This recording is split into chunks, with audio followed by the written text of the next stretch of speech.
বসে বসে ফুচকা খাচ্ছি, পেছন থেকে কে যেন জড়িয়ে ধরে বলল। কেমন আছিস জানু? পেছনে তাকিয়ে দেখি জান্নাত। জান্নাত হলো আমাদের বেস্ট ফ্রেন্ড ছিল। রাফি, সিফাত, মিমি, আমি আর জান্নাত ছিলাম বেস্ট ফ্রেন্ড। জান্নাতের সাথে আমরা অনার্স দ্বিতীয় বর্ষ পর্যন্ত পড়েছি। দ্বিতীয় বর্ষের পরীক্ষা দিয়ে জান্নাত ইউএসএ চলে যায়। সেখানে তার ফ্যামিলি থাকে। আর সবচেয়ে বড় কথা হলো ইউএসএতেই জান্নাতের বিয়ে হয়েছে। আমি ওকে হালকা হাত করে বললাম, এতদিন তোমাকে না দেখে ভালো ছিলাম না, বাট এখন ভালো আছি জানো। জান্নাত মুচকি হেসে বলল, তা তো দেখতেই পাচ্ছি। বাই দ্য ওয়ে, এই মেয়েগুলো কে? এদের তো চিনলাম না। আমি তিশাকে দেখিয়ে দিয়ে বললাম, এটা হলো আমার মামাতো বোন তিশা। সাফিয়াকে দেখিয়ে দিয়ে বললাম, এটা হলো আমার একমাত্র আদরের ছোট্ট বোন সাফিয়া। সামিয়াকে দেখিয়ে দিয়ে বললাম, আর এটা হলো আমাদের থানার নতুন এসআই। তিশা আর সাফিয়া, এটা হলো আমার কলিজা, আমার প্রাণ, আমার জানু এবং বেস্টু জান্নাত। তিশা আর সাফিয়া আমার দিকে অবাক দৃষ্টিতে তাকিয়ে আছে। আমি এমন কথা বলবো তারা ধারণাই করতে পারেনি। তিশাও ভাবতে পারতেছে না, কারণ আমি সব কথাই তার সাথে শেয়ার করি। সামিয়ার দিকে তাকিয়ে দেখি চোখের কোণায় পানি ঝলমল করতেছে। সেও হয়তোবা মেনে নিতে পারতেছে না যে আমার এমন কেউ আছে।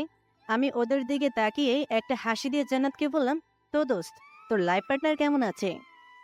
হ্যাঁ, ভালো আছে। এখন শুধু ব্যবসা নিয়ে ব্যস্ত, আমাকে বেশি সময় দেয় না। জান্নাতের কথায় ওরা তিনজন কিছুটা স্বাভাবিক অবস্থায় আসলো।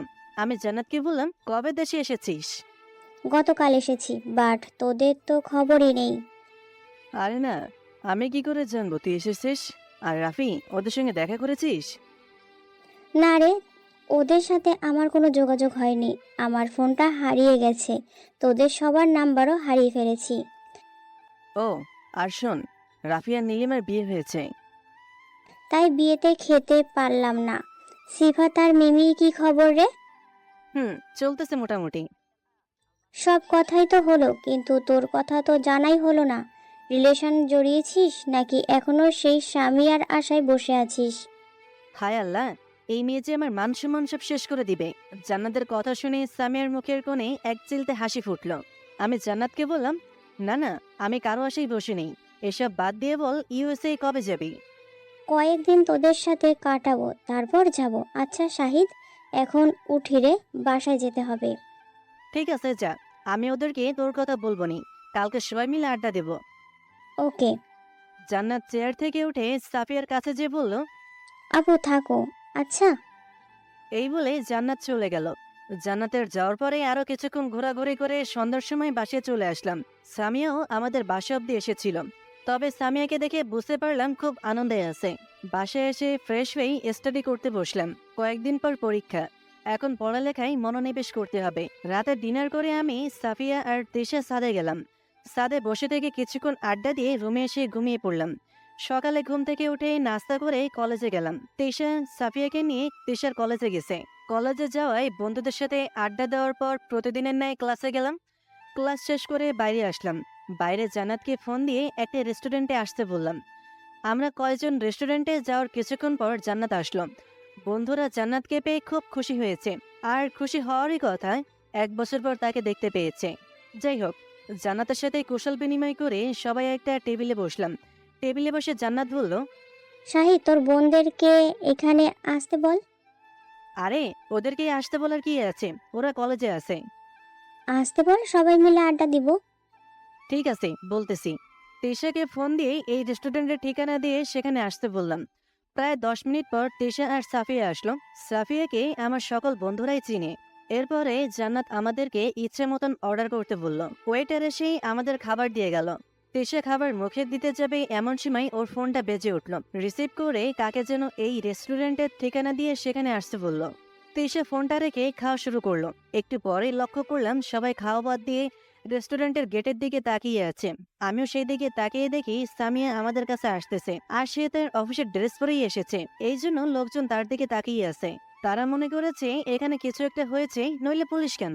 সামিয়া আমাদের টেবিলের কাছে এসে দাঁড়ালো। আরে ম্যাডাম, আপনি এখানে? সামিয়া মুচকি হেসে বলল, দেখতে আসলাম। দাঁড়িয়ে আছেন কেন? বসেন। সামিয়া একটা চেয়ার টেনে বসে পড়ল। ওয়েটার এসে সামিয়ার অর্ডার নিয়ে গেল। একটু পরে সামিয়াকে তার অর্ডারকৃত খাবার দিয়ে দিল।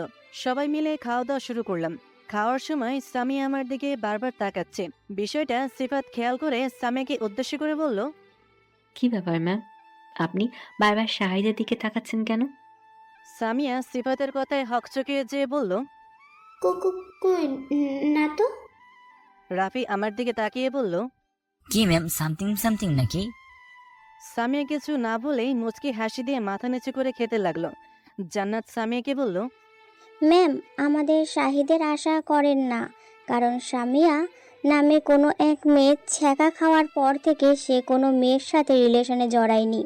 আপনি অযথা মায়ার সৃষ্টি করেন না। জান্নাতের কথা শুনে আমার বন্ধুরা মুচকি মুচকি হাসতেছে, আর তিশা আর তার হাসিকে আটকে রাখতে না পেরে জোরে জোরে হাসতে লাগলো। তিশাকে এভাবে হাসতে দেখে জান্নাত অবাক হয়ে বলল। তিশা, তুমি এভাবে হাসছো কেন? তিশা কোনোভাবেই তার হাসি আটকিয়ে বলল। আপনি যেই সামিয়ার কথা বলতেছেন সেই আপনার সামনেই বসে আছে। জান্নাত আশ্চর্য হয়ে যে বলল। আমার সামনে বসে আছে মানে? রাফি জান্নাতকে বলল। হ্যাঁ, আমাদের পুলিশ ম্যাম হলো শাহিদের সামিয়া। এই কথা শুনে জান্নাত আমার পিঠে চড়টাপ্পড় মারতে মারতে বলতে লাগলো। এই শয়তান, তুই আমাকে আগে বলিসনি কেন যে এটাই তোর সেই সামিয়া যার কথা তুই? আমি জান্নাতকে আর কিছু বলতে না দিয়েই ওর মুখে আমার হাত দিয়ে চেপে ধরলাম, কারণ এর পরে যেগুলো বলবে সেগুলো শুনে সামিয়া বুঝতে পেরে যাবে যে আমি এখনো তাকে ভালোবাসি। জান্নাত আমার হাত ওর মুখ থেকে সরানোর চেষ্টা করতেছে আর আ করতেছে। আমি হাতটা ওর মুখ থেকে সরিয়ে নিয়ে ওর কানের কাছে মুখ নিয়ে গিয়ে বললাম, দোস্ত এসব বলিস না প্লিজ। জান্নাত মাথা নেড়ে হ্যাঁ সম্মতি জানালো, কিন্তু অবাক করার বিষয় হলো সাফিয়া আমাদের পুরো কথার কিছুই বুঝতে পারছে না। সাফিয়া আমাকে বলল। ভাইয়া, তুমি কি সামিয়া আপুকে আগের থেকেই ভালোবাসতে? আমি কি বলবো ভেবে পাচ্ছি না। জান্নাতকে তো আটকিয়ে রাখলাম, কিন্তু আমার বোনকে কিভাবে আটকিয়ে রাখবো? আমি বললাম, না, আমি কাউকে ভালোবাসি না, এসব বাদ দে, বাসায় যাবো চল। বাসায় যাবি মানে? এই তো আসলি।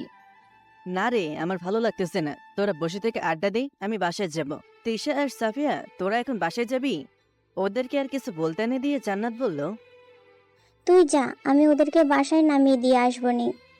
ঠিক আছে সাফিয়া আর তিশা, তোরা ভালোভাবে আসিস। ঠিক আছে ভাইয়া। আমি রেস্টুরেন্ট থেকে বের হয়ে সেই বাইক নিয়ে বাসার উদ্দেশ্যেই রওনা হলাম, কারণ সেখানে বসে থাকতে আর ভালো লাগছে না আমার। সামিয়ার সাথে কাটানো অতীতটাকেই মনে পড়তেছে। দুইজনে ঘোরাফেরা করেই একসাথে কতবার রেস্টুরেন্টে যেই কফি খেয়েছি, ফুচকা খেয়েছি। আমার যদি খেতে মন না চাইতো তাহলে সামিয়া আমাকে জোর করে খাইয়ে দিত। কতগুলো ভাবতেই চোখের কোনায় পানি চলে আসলো। বাসায় এসে কলিং বেল বাজাতেই মামা দরজা খুলে দিল। কি ব্যাপার, মামা আজকে কি একটু আগেই অফিস থেকে এসেছে নাকি? রুমে এসে শাওয়ার নিয়ে নামাজ পড়েই লাঞ্চ করার জন্য নিচে আসলাম। নিচে এসে দেখি মামা আর মামি সোফায় বসে থেকে টিভি দেখতেছে। আমিও যেই ওদের পাশে বসলাম। কিছুক্ষণ আড্ডা দিয়ে লাঞ্চ করে রুমে এসে শুয়ে পড়লাম। জান্নাত প্লেট থেকে খাবার মুখে দিতে দিতে বলল। তো ম্যাম, শাহিদ তো আপনাকে খুব ভালোবাসতো, তাহলে আপনি তার সঙ্গে এমন বিহেভ করেছিলেন কেন? আমি সেদিন ভুল করেছি, এমনটা করেছি তার সাথে, কিন্তু সেটার জন্য তো তার কাছে অনেকবার ক্ষমাও চেয়েছি, কিন্তু সে আমাকে বারবার ফিরিয়ে দিয়েছে। কি হয়েছিল সেদিন আপনাদের মাঝে? রাফি, মিমি, নীলিমা, সিফাত, জান্নাত, তিশা আর সাফিয়া সবাই সামিয়ার দিকে উৎসুক জনতার মতন তাকিয়ে আছে সামিয়া কি বলবে তা শোনার জন্য। যদিও তিশা, সামিয়া আর শাহিদের মতো কি হয়েছিল সবকিছুই জানে, কিন্তু সাফিয়ার প্রতি মুহূর্তেই একটা করে শখ খাচ্ছে। তার ভাইয়া যে সামিয়াকে শুধু পছন্দ করত সে ধারণা ভুল, তারা একে অপরকে ভালোবাসত। তাহলে শোনো তোমরা, কলেজে ভর্তি হওয়ার দিন থেকেই আমি শাহিদকে ভালোবেসে ফেলি। সেটা কিন্তু বলা হয়নি। কয়েকদিন পর বুঝতে পারি শাহিদ আমাকে ভালোবেসে ফেলেছে। এরপর থেকে শাহিদকে ভুল বোঝাবুঝি পর্যন্ত সবকিছু সামিয়া ওদেরকে বলে ফেলল। সামিয়ার কথা শেষ হতেই জান্নাত একটা দীর্ঘ নিঃশ্বাস ফেলে বলল। বুঝেছি, কিন্তু আপনার উচিত ছিল শাহিদের সাথে ওই বিষয়টা নিয়ে কথা বলা। আপনি জানেন শাহিদ আপনার জন্য আজ পর্যন্ত কোনো মেয়ের দিকে তাকায়নি। সামিয়া অবাক হয়ে প্রশ্ন করল। আমার জন্য মানে? বিষয়টা ঠিক বুঝলাম না। হ্যাঁ, আপনার জন্যই সে কোনো মেয়ের দিকে তাকায়নি, কারণ সে আপনাকে এখনো ভালোবাসে, কিন্তু আপনার দেওয়া কষ্টের জন্য সে তার ভালোবাসাকে প্রকাশ করে না। সামিয়া কিছু না বলে চুপ করে আছে। এটা ভেবে খুশি হচ্ছে যে শাহিদ এখনো তাকে ভালোবাসে, তবে কষ্ট হচ্ছে শাহিদের জন্য। ওরা আরো কিছুক্ষণ রেস্টুরেন্টে আড্ডা দেওয়ার পর যে যার বাসায় চলে গেল। সামিয়া তার গাড়ি নিয়ে বাড়িতে চলে গেল। জান্নাত তার গাড়িতে করে তিশা আর সাফিয়াকে তিশার বাসায় নামিয়ে দিয়ে গেল। বাসায় এসে ফ্রেশ হয়ে রুমে বসে থেকে তিশা, শাহিদ আর সামিয়ার সম্পর্কে সবকিছু সাফিয়াকে বলে। বিকেলে সাফিয়ার ডেকে ঘুম থেকে উঠলাম। আজকে বিকেলে সাফিয়া বাসায় যাবে। ফ্রেশ হয়ে আসরের নামাজ পড়ে তিশার রুমে গেলাম। রুমে যেয়ে দেখি সাফিয়া রেডি হয়ে বসে আছে। আমি ওকে নিয়ে মামা মামির কাছে গেলাম। সাফিয়া মামা মামির কাছ থেকে বিদায় নিয়ে তিশাকে বলে বাসা থেকে বের হলো। বাইরে এসে দেখি ড্রাইভার আঙ্কেল আপুর গাড়ি নিয়ে বাইরে দাঁড়িয়ে আছে। সাফিয়াকে গাড়িতে উঠিয়ে দিয়ে চলে আসবো এমন সময় সাফিয়া বলল, ভাইয়া, ভাবিকে বাড়িতে আনার ব্যবস্থা করছি, তুমি চিন্তা করো না। তোর ভাবি কে? সাফিয়া মুচকি হেসে বলল। সামিয়া আপু। আমি সাফিয়ার মাথায় একটা চুটকি মেরে বললাম, মার খাবি কিন্তু। আব্বুকে বলে তোর ব্যবস্থা করতেছে, দাঁড়া। যাই হোক, শেষ মুহূর্তেই ভাই বোনের ভালোবাসার মাধ্যম কাটিয়ে সাফিয়াকে বিদায় দিয়ে চলে আসলাম বাসায়। বাসায় এসে বাইক নিয়ে বন্ধুদের সাথে আড্ডা দেওয়ার জন্য বের হলাম। আড্ডা দিয়ে বাসায় আসতে আসতে সন্ধ্যা হয়ে গেল। বাইক আসতেই চালাচ্ছি, হঠাৎ বুঝতে পারলাম কেউ বাঁচাও বাঁচাও বলে চিৎকার করতেছে। আওয়াজটা শুনে বুঝলাম কোনো মেয়ের, আর জায়গাটা ছিল নির্জন। শহরের বুকে এমন জায়গা পাওয়াটা বেশ মুশকিলের ব্যাপার। বাইকটা রাস্তার সাইডে রেখে সে চিৎকার অনুসরণ করতে করতে হাঁটতে লাগলাম। যতই যাচ্ছি ততই চিৎকার বেশি শোনা যাচ্ছে। তবে চিৎকারের কণ্ঠ শুনে মনে হচ্ছে আমার বেশ পরিচিত। দ্রুত হাঁটা দিলাম। চিৎকার বন্ধ হয়ে গেল। চারিদিকে চোখ বুলিয়ে নিলাম, কিন্তু কাউকে দেখতে পেলাম না। একটু সামনে গিয়ে দেখি একটা বাসার কাজ চলতেছে। সন্ধ্যা কাটিয়ে রাত না হওয়া পর্যন্ত আবছা আবছা দেখা যাচ্ছে। আর একটু সামনে যেয়ে দেখি কয়েকটা ছেলে কারোর সাথে জবরদস্তি করতেছে। কি করতেছে সেটা বুঝতে পারলাম না। ওদের কাছে যেয়ে দেখি ওরা একটা মেয়েকে রেপ করার চেষ্টা করতেছে, কিন্তু পারতেছে না। আমি পাশে পড়ে থাকা একটা রড দিয়ে পেছন থেকে একটা ছেলের মাথায় বাড়ি দিলাম। সাথে সাথেই সে মাথায় হাত দিয়ে মাটিতে বসে পড়ল। এটা দেখেই আর দুইটা ছেলে মেয়েটাকে ছেড়ে দিয়েই আমার দিকে তাকালো। মেয়েটা ছাড়া পেয়ে দৌড়ে আমার কাছে আসলো। মেয়েটাকে দেখার পর আমার গা শিউরে উঠল ঠিকই, কিন্তু ছেলেগুলোকে দেখার পরেই আমার ভেতরে অন্যায়ের প্রতিবাদকারী রক্তগুলো জেগে উঠতে লাগলো। ছেলেগুলো হলো শিহাব আর তার বন্ধু। মেয়েটি আর কোনো কথা না বলেই আমাকে জড়িয়ে ধরে কান্না করতে লাগলো। মনে হচ্ছে এই বুকটা তার সবচেয়ে নিরাপদ স্থান। আর হ্যাঁ, মেয়েটি হলো সামিয়া। আমি সামিয়াকে আমার কাছ থেকে ছাড়িয়ে নিয়ে রডটা হাতে নিয়ে ছেলেটা মানে শিহাবের কাছে গেলাম। আমাকে দেখে শিহাব বলল, দেখো সাহিদ, তোমার সাথে আমার কোনো শত্রুতা নেই। এই শালি আমাদের নামে রেপ কেস লিখেছে, তাই আজকে আমরা ওকে রেপ করতে চাই। তাকে বুঝিয়ে দিতে চাই আমরা কে। তুমি ওকে আমাদের হাতে। শিহাবকে আর কিছু না বলতে দিয়ে রড দিয়ে মাথায় একটা বাড়ি দিলাম। বসে পড়ল। তাকে মারা যেতে দেখে পাশে দাঁড়িয়ে থাকা ছেলেটা মানে শিহাবের বন্ধু আমাকে মারার জন্য কিছু খুঁজতে থাকে। তাকেও আর কিছু খোঁজার সময় না দিয়ে পায়ে একটা সজোরে বাড়ি দিলাম।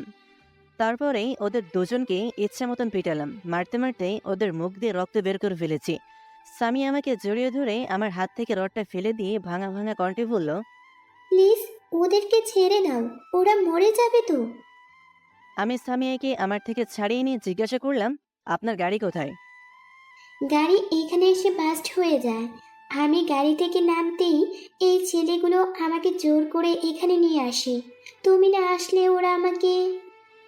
বলেই কান্না করতে লাগলো। আমি সামিয়াকে বললাম, এখন কান্না করে লাভ নেই, চলুন আমি আপনাকে আপনার বাসায় নামাই দিয়ে আসি।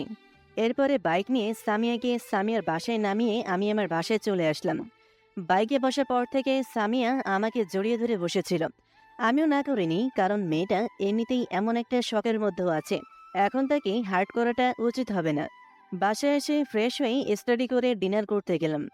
ডিনার করে রুমে এসে শুয়ে পড়লাম। শুয়ে থেকে ভাবতে লাগলাম, আজকে যদি আমি সেখানে না যেতাম তাহলে আমার স্বামীর কি হতো।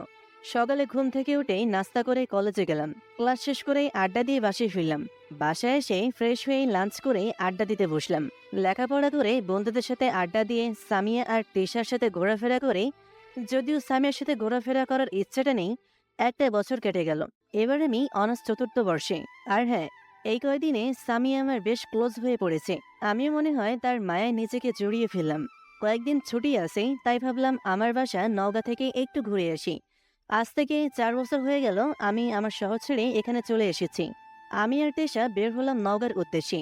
দীর্ঘক্ষণ ধরে জার্নি করে পৌঁছে গেলাম আমার চিরচেনা শহর নওগাঁয়। পৌঁছাতে পৌঁছাতে দুপুর হয়ে গেল। দরজার কাছে যে কলিং বেল বাজাতেই আম্মু এসে দরজা খুলে দিল। আম্মু আমাকে দেখে জড়িয়ে ধরে কপালে চুমু খেতে খেতে বলল, বাবা তুই এসেছিস? হ্যাঁ আম্মু, আমি এসেছি। এরপরেই আম্মুর সাথে কিছুক্ষণ কথা বলে সাফিয়ার সাথে কথা বলে আমি আমার রুমে এসে ফ্রেশ হয়ে লাঞ্চ করার জন্য নিচে আসলাম। এসে দেখি আব্বু বসে আছে। তিশা আর সাফিয়া সোফায় বসে টিভি দেখতেছে। আমি আব্বুকে সালাম দিয়ে ভালো মন্দ জিজ্ঞাসা করলাম। বসে থেকে আড্ডা দিয়ে একসাথে লাঞ্চ করলাম। লাঞ্চ করতে বসে মনে পড়ে গেল আজ থেকে 4 বছর আগের কথা। এখানে বসে থেকেই কতই আম্মুর হাতে তুলে খেয়েছি। এতদিন পরে আজকেই সে চেয়ারে বসতেছি। আজকেও আম্মু আমাকে আর সাফিয়া আর তেশাকে তুলে খাওয়াচ্ছে। অনেক আনন্দের মধ্য দিয়ে লাঞ্চটা শেষ করলাম। লাঞ্চ শেষ করে সোফায় বসে থেকে আম্মুর সাথে গল্প করার সময় আব্বু আমাকে বলল, শাহিদ, আমরা একটা সিদ্ধান্ত নিয়েছি। আমি অবাক হয়ে বললাম, কি সিদ্ধান্ত আব্বু? আমরা তোমার বিয়ে ঠিক করেছি। আব্বুর কথা শুনে আমি চমকে উঠলাম। আব্বু বলে কি আমার নাকি বিয়ে ঠিক করেছে, তাও আবার আমার অজান্তে। আমি করুণ সুরে আব্বুকে বললাম, আব্বু আমার তো কোনো বিয়ের বয়স হয়নি। বয়স হয়েছে কিনা তা আমি আর তোমার মা জানি। কিন্তু আব্বু আমি তো মেয়েটাকেই দেখলাম না। মেয়েকে তোর দেখতে হবে না। মেয়ে আমাদের খুব পছন্দ হয়েছে, আর আমরা জানি তুইও পছন্দ করবি। আমি নরম সুরে আম্মুকে বললাম, তবুও তো। আব্বু একটু কড়া গলায় বলল, আমাদের উপর কি তোমার বিশ্বাস ভরসা কিছুই নেই? ঠিক আছে আব্বু, তোমরা যা করবে তাই হবে। আম্মু আমার কাছে এসে আমার মাথায় হাত বুলিয়ে দিতে দিতে বলল, বাবা, আমাদের উপর রাগ করিস না। আমরা তোর জন্য সেরাটাই বেছে নেওয়ার চেষ্টা করেছি। মেয়েটার সঙ্গে তোকে আমরা দেখা করাতে চেয়েছিলাম, কিন্তু মেয়েটা তোর সাথে দেখা করতে চায়নি। সে নাকি একবারে বাসর রাতে তোর সঙ্গে দেখা করবে। আম্মুর কথা শুনে চিন্তায় পড়ে গেলাম। মাথা নিচু করে ভাবতে লাগলাম, কে হতে পারে এই মেয়েটা যে আমাকে না দেখেই বিয়েতে রাজি হয়ে গেল। আমার সঙ্গে একবার দেখা করে প্রয়োজন মনে করলো না। সে আগে থেকেই কি আমাকে চিনতো নাকি? আম্মু আমাকে চুপ করে থাকতে দেখে শান্ত গলায় বলল, কি হলো সাহিদ, তুই কি আমাদের উপরে রাগ করেছিস? আমি মাথা উপরের দিকে তুলে একটা মুচকি হাসি দিয়ে বললাম, না না আম্মু, রাগ করবো কেন? আর আমার বিশ্বাস তোমরা আমার জন্য বেস্টটাই বেছে নিবে। বিয়ের তারিখ ঠিক করেছো কি? হ্যাঁ, হয়েছে, এই মাসের 25 তারিখে। আমি একটু অবাক হয়ে বললাম, কি এত তাড়াতাড়ি? এখানে তাড়াতাড়ি কি আছে? সবে আজকে 17 তারিখ, এখনো 7 দিন সময় আছে। আর শোনো, তুমি তোমার সকল ফ্রেন্ডের ইনভাইট করবে। ঠিক আছে আব্বু। টিচার সাফিয়া, তোমরা দুজন আগামীকাল থেকে বিয়ের শপিং করা শুরু করে দেবে। ঠিক আছে আঙ্কেল। আব্বু আর কিছু বলবে কি? রুমে যাব। ঠিক আছে, যাও। আমি আর কোনো কথা না বলে রুমে এসে শুয়ে পড়লাম। বালিশে মাথা দিতেই ভাবনার জগতে ডুবে গেলাম। আমি যদি অন্য কাউকে বিয়ে করে নিই তাহলে সামিয়ার কি হবে? সে তো আমাকে খুব ভালোবাসে। কি করব আমি? আব্বু আম্মুর কথাকে ফেলে দিতে পারতেছি না, কারণ তারা আমার জন্মদাতা জন্মদাত্রী। তাদের মনে কষ্ট দিয়ে সুখে থাকতে পারবো না। পাগলিটার কথা আজ খুব মনে পড়তেছে। সেদিন সে ভুলটা না করতো তাহলে হয়তো বা আজকে আমাদের দূরে থাকতে হতো না। হ্যাঁ, সে আমার কাছ থেকে অনেকবার তার ভুলের জন্য ক্ষমাও চেয়েছে, কিন্তু আমি তাকে ক্ষমা করতে পারিনি। তার প্রতি আমার অভিমানটা এখনো রয়েছে। তবে তাকে ভালোবাসি না এটা বললে ভুল হবে, তাকে এখনো ভালোবাসি। যাই হোক, এসব ভেবে আর লাভ নেই। ভাগ্যে যা আছে তাই হবে। এসব ভাবতেছি এমন সময় আমার রুমে রিয়াদ, ইকবাল আর সাকিব আসলো। ইকবাল আমাকে দেখে জড়িয়ে ধরে বলল, দোস্ত, কেমন আছিস? কতদিন পর তোর সাথে দেখা। আমিও ইকবালকে জড়িয়ে ধরে বললাম, আলহামদুলিল্লাহ, তোরা কেমন আছিস? আলহামদুলিল্লাহ, আমরাও ভালো আছি। ইকবালকে ছেড়ে দিয়ে আমি রিয়াদ আর সাকিবকে জড়িয়ে ধরলাম। তাদেরকে জিজ্ঞাসা করলাম কেমন আছে। রিয়াদ আমাকে বলল, দোস্ত, তোর সাথে কতদিন হলো আড্ডা দেওয়া হয়নি। রে ইকবাল, তোর আর মিতুর কি খবর? আর বলিস না, ইকবালের আর মিতুর একটা ছেলে হয়েছে। কি? কবে হলো রে? তুই এখান থেকে যাওয়ার পরে মানে অনার্স ফার্স্ট ইয়ারে ক্লাস শুরু হওয়ার কয়েকদিন পরে ইকবাল আর মিতুর বাবা ইকবাল আর মিতুর বিয়ের অনুষ্ঠান করে। আর তারপর থেকেই ওরা দুজনে একত্রে। বলিস কি মামা? আর তোদের অবস্থা কি? এই তো চলতেছে। গল্প করতে করতেই সাফিয়া এসে ওদেরকে নাস্তা করার জন্য ডেকে গেল। আমি ওদেরকে নিয়ে নাস্তার টেবিলে গেলাম। ওদের জোরাজোরিতে হালকা কিছু মুখে দিলাম। নাস্তা শেষ করে ড্রয়িং রুমে সোফায় এসে বসলাম। সোফায় আব্বু বসেছিল। বন্ধুরা আপুর সাথে গল্প করতে লাগলো। ইকবাল আমাকে বলল, শাহিদ, চল বাইরে থেকে ঘুরে আসি। ঠিক আছে চল। বলেই পকেটে হাত দিয়ে দেখি ফোন পকেটে নেই। আমি ইকবালকে বললাম, তোরা একটু বস, আমি আমার রুম থেকে ফোনটা নিয়ে আসি। ঠিক আছে, যা। আমি বললাম, আমার রুমে এসে ফোনটা নিয়ে রুম থেকে বের হতেই তেশা বলল, ভাইয়া কোথায় যাচ্ছিস? একটু বাইরে যাব। কেন? আমার ফোনের ব্যালেন্স শেষ হয়ে গেছে, একটু রিচার্জ করা লাগতো। ঠিক আছে, কত টাকা রিচার্জ করে দিব? বেশি নয়, 500 টাকা দিয়ে দিস। কি? 500 টাকা? এত টাকা কি করবি? তেশা মুচকি হেসে বলল, ভাবির সাথে কথা বলবো। ভাবি মানে? ভাবি মানে বোঝে না, যার সাথে তোমার বিয়ে ঠিক হয়েছে সে। কার সাথে আমার বিয়ে ঠিক হয়েছে তাকে তো আমি চিনি না, প্লিজ বল না মেয়েটাকে। সে তো বলা যাবে না ভাইয়া, বলা আইনগতভাবে নিষিদ্ধ। ঠিক আছে, বলতে হবে না, আমারও একদিন দিন আসবে, দেখে নিস।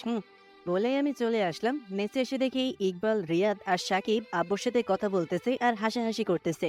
আমি যেতেই আব্বু ওদেরকে বলল, তাহলে বাবা, তোমরা বিয়ে শপিং করা থেকে শুরু করে বিয়ে শেষ অবধি শাহিদের সঙ্গেই থাকবে। ঠিক আছে আঙ্কেল।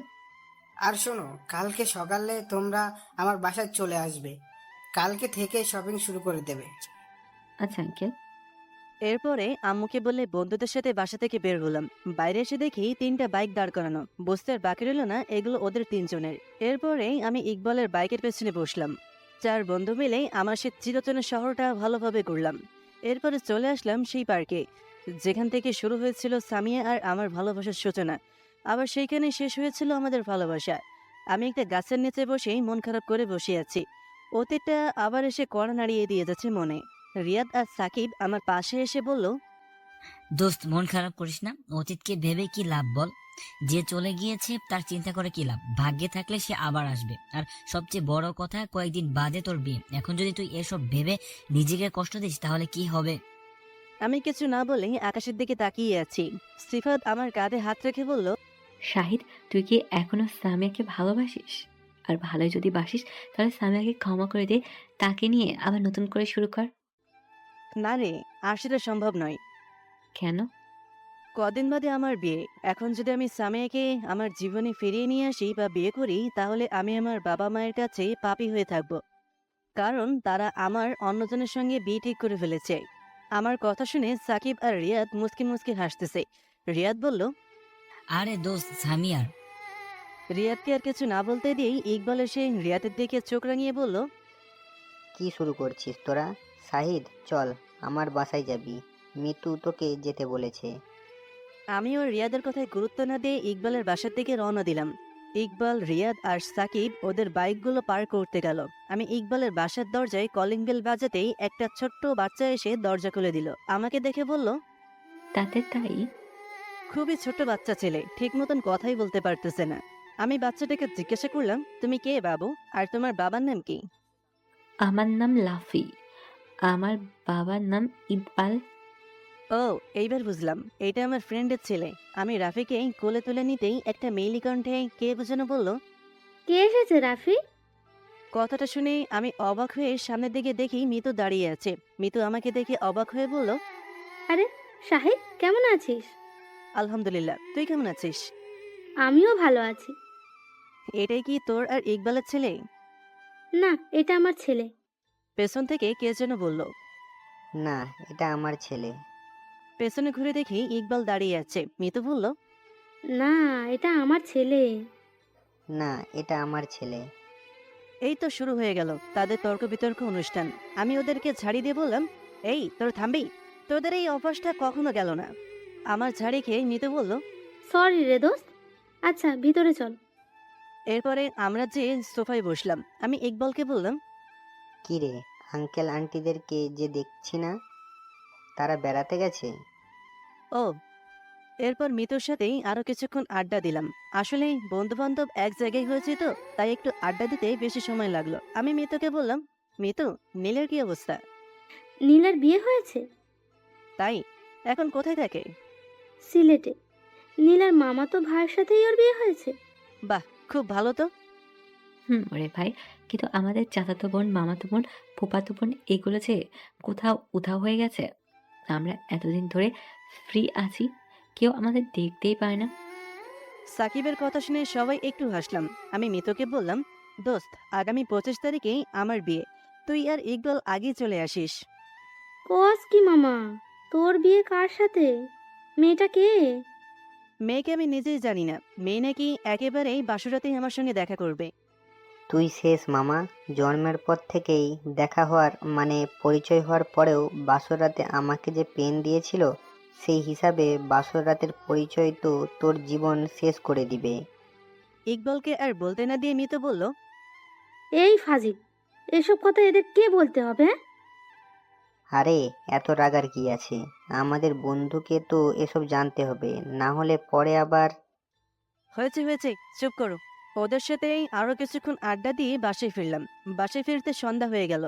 বাসায় এসে ফ্রেশ হয়ে সামিয়ার রুমে গেলাম। সেখানে যেয়ে দেখি তিশা ফোনে কারোর সাথে কথা বলতেছে। আমাকে দেখে ফোনটা রেখে দিল। আমি সেদিকে বেশি গুরুত্ব না দিয়ে ওদের দুজনের জন্য ফুচকা নিয়ে এসেছিলাম তা দিলাম। রাতে ডিনার করে রুমে এসে শুয়ে পড়লাম। সকালে ঘুম থেকে উঠেই নাস্তা করে তিশা আর সাফিয়াকে নিয়ে শপিং করতে গেলাম। আমার বন্ধুরা আজকে আসবে না, শপিং করেই বাসায় চলে আসলাম। দুপুরে লাঞ্চ করে রওনা দিলাম রাজশাহীতে। রাজশাহীতে পৌঁছার পর মামার বাসায় গেলাম। মামার বাসায় যে রেস্ট নিয়ে বিকেলে রাফি, সিফাত, মিমি আর নীলিমাকেই আমার বিয়ের দাওয়াত দিয়ে আসলাম। মামা মামির থেকে বিদায় নিয়ে আবার রওনা দিলাম নওগাঁর উদ্দেশ্যে। বাসায় আসতে আসতে রাত প্রায় 10টা বেজে গেল। আব্বুর গাড়ি নিয়ে যাওয়াতে কোনো অসুবিধা হয়নি। যাই হোক, রাতে ডিনার করে ঘুমিয়ে পড়লাম। সকালে ঘুম থেকে উঠে নাস্তা করে আবার বের হলাম শপিং করার উদ্দেশ্যে। তবে এখন একসঙ্গে তিশা, সাফিয়া, ইকবল, মিতু, রিয়াদ আর সাকিব। দীর্ঘক্ষণ যাবৎ শপিং করে বাসায় চলে আসলাম। শপিং করা, দাওয়াত দেওয়া আর বন্ধুদের সাথে আড্ডা দেওয়ার মাধ্যমে কেটে গেল 5 দিন। আজকে আমার গায়ে হলুদের অনুষ্ঠান। অনুষ্ঠানে উপস্থিত হয়েছে সিফাত, রাফি, নীলিমা, মিমি, নীলা, মিতু, ইকবাল, রিয়াদ আর সাকিব। এক জায়গায় আমার বন্ধু মহলের সবাই। আমি অনুষ্ঠানের স্টেজেই বসে আছি। একে একে সবাই আমাকে হলুদ লাগিয়ে দিচ্ছে। তবে আমি বেশ অবাক হলাম একটা বিষয় দেখে যে এখানে সামিয়ার কয়েকটা কাজিন এসেছে আমাকে হলুদ লাগিয়ে দেওয়ার জন্য। অনেক আনন্দের মধ্যে দিয়ে শেষ হলো আমার হলুদ সন্ধ্যা। অনুষ্ঠান শেষ হতেই অনেক রাত হয়ে গেল। ইকবাল আর মিতু তাদের বাসায় চলে গেছে। এছাড়া সব বন্ধুরাই আমার বাসায় আছে। রুমে এসে ফ্রেশ হয়ে শুয়ে পড়লাম। সামিয়ার কথা মনে হলো, পাগলিটা কি আমার বিয়ের কথা শুনে ঠিক থাকতে পারবে তো? কিন্তু সামিয়ার কাজিন আমি হলুদ অনুষ্ঠানে আসলো কেন? এসব ভাবতে ভাবতে ঘুমিয়ে পড়লাম। সকালে ঘুম থেকে উঠে ফজরের নামাজ পড়েই একটু হাঁটতে বের হলাম। হাঁটাহাঁটি করে বাসায় আসলাম। আজকে আমার বিয়ে ভাবতেই জানি কেমন লাগতেছে। আগামীকাল থেকে আমি আর নিজের ইচ্ছা মতো বা স্বাধীনভাবে চলাফেরা করতে পারবো না। আগামীকাল থেকে বেশি রাত করে বাইরে থাকতে পারবো না। সিঙ্গেল লাইফটাকে খুবই মিস করব। কত এনে সুন্দর ছিল আমার লাইফটা।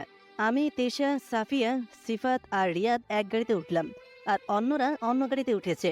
যাই হোক, প্রায় আধ ঘন্টা গাড়ি চলার পর একটা লাইটিং করা যার বাসার সামনে এসে গাড়ি দাঁড়ালো।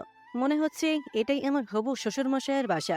গাড়ি থেকে নেমে বাসার গেটের কাছে আসলাম। বাসাটা দেখে আমার পরিচিত মনে হলো। মনে হচ্ছে কয়েকবার এসেছি, কিন্তু রাত হওয়াতেই বিষয়টা ক্লিয়ার হলো না। গেটের কাছে যাওয়ার পরে কাঁচি দিয়ে ফিতা কাটলাম। ফিতা কাটার সাথে সাথে ছাদ থেকে ফুল পাতা পড়তে লাগলো আর বিভিন্ন ধরনের আতশবাজি ফুটতে লাগলো। একটা মহিলা এসে আমাকে মিষ্টি আর কিছু শরবত খাইয়ে দিয়ে চলে গেলেন। মহিলাটি হেজে পরিহিত অবস্থায় ছিলেন।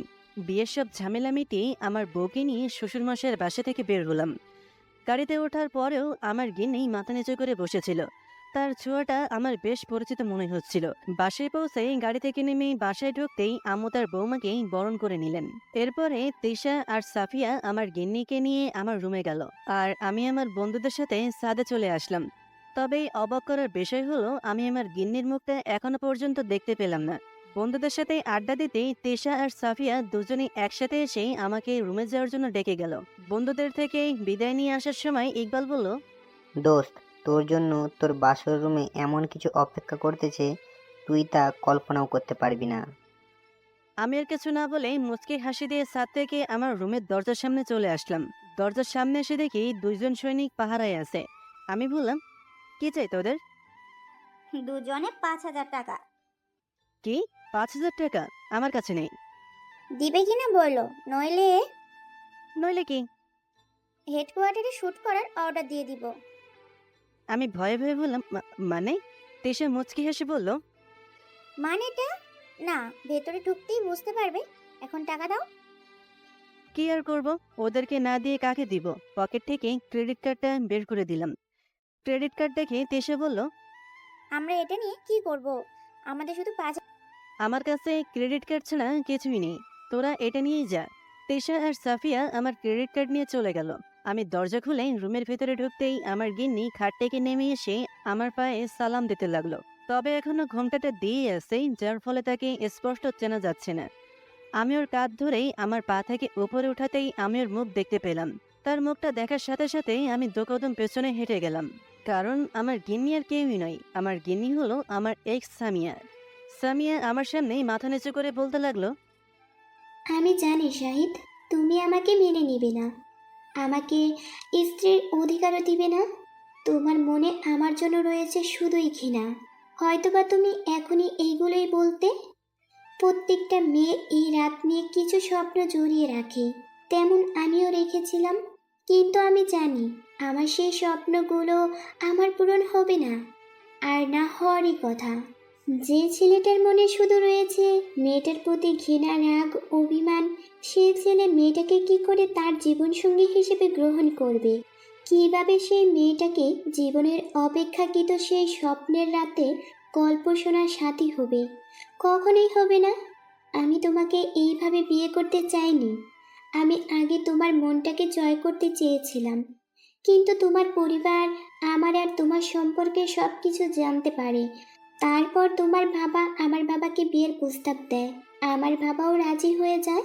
ফলে আজকে আমাদের বিয়ের পিঁড়িতে বসতে হয়। আমি জানি আমি অনেক বড় ভুল করেছিলাম, সেটার জন্য তোমার কাছে ক্ষমাও চেয়েছি, কিন্তু তুমি প্রতিবারই আমাকে ফিরিয়ে দিয়েছো। তোমার কথা ভেবে প্রতিটা রাত কেঁদে কেঁদে বালিশ ভিজিয়েছি। তোমার দেওয়া প্রতিটা অপমান সহ্য করে তারপরেও তোমাকে ভালোবেসেছি। আর আজকে আজকে তুমি আমার স্বামী।